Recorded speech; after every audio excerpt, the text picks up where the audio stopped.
ओम शांति। 22 जनवरी 1969। Heading है बाप दादा के हाथ में बुद्धि रूपी हाथ हो तो परीक्षाओं रूपी सागर में हिलेंगे नहीं। दोपहर भोग के समय वतन का समाचार। आज वतन में गई तो ब्रह्मा बाबा जैसे यहाँ मुलाकात करते थे वैसे वहाँ ब्रह्मा बाबा ने मुलाकात की। बाबा ने कहा, बच्चों के भोजन के समय के अनुसार लेट आई हो।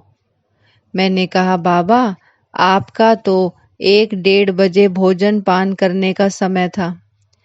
बाबा ने कहा, बाबा जब बच्चों के साथ भोजन खाता था तो बच्चों के टाइम भोजन खाता था, उस टाइम से लेट आई हो।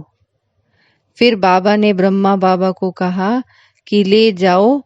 क्या जाकर देखा कि जैसे यहाँ ऑफिस में कुर्सी पर बाबा आकर बैठता था, पत्र लिखता था, तो वही कुर्सी, वही पैड, वही पेंसिल रखी थी।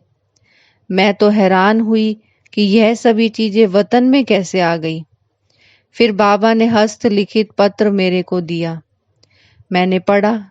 उसमें लिखा हुआ था, स्वदर्शन चक्रधारी नूरे रत्नों, याद प्यार के बाद आज अव्यक्त रूप से आप अव्यक्त स्थिति में स्थित हुए बच्चों से मिल रहे हैं। दूसरे पेज पे लिखा था, बच्चे जो बाप दादा के साकार रूप से शिक्षाएं मिली हैं उसका विस्तार करते रहना। अब ना बिसरो न याद करो। विदाई के बाद बाबा जैसे सिग्नेचर डालते हैं वैसे डाली हुई थी।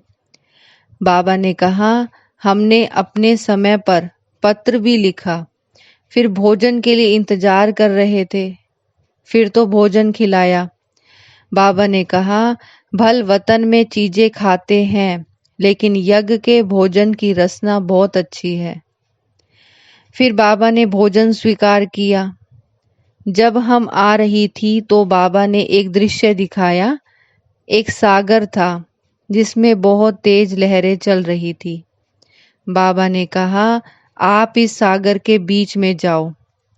मैं घबराने लगी कि इतनी तेज लहरों में कैसे जाऊंगी। फिर बाबा की आज्ञा परमाण पांव डाला। जहां पांव रखा वहां की लहर शांत होती गई।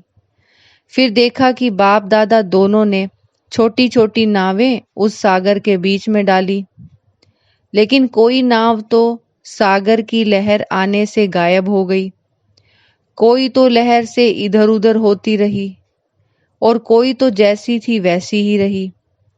हम यह देखने में ही बिजी हो गई। फिर वह सीन खत्म हो गई। बाप दादा ने कहा कि यह खेल बाप ने प्रैक्टिकल में रचा है। जिन बच्चों की जीवन रूपी नैया बाप के साथ में होगी वह हिलेगी नहीं।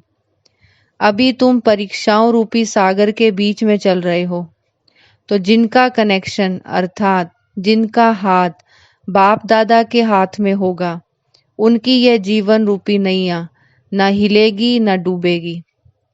तुम बच्चे इसको ड्रामा का खेल समझकर चलेंगे तो डगमग नहीं होंगे, और जिनका बुद्धि रूपी हाथ साथ ढीला होगा वह डोलते रहेंगे।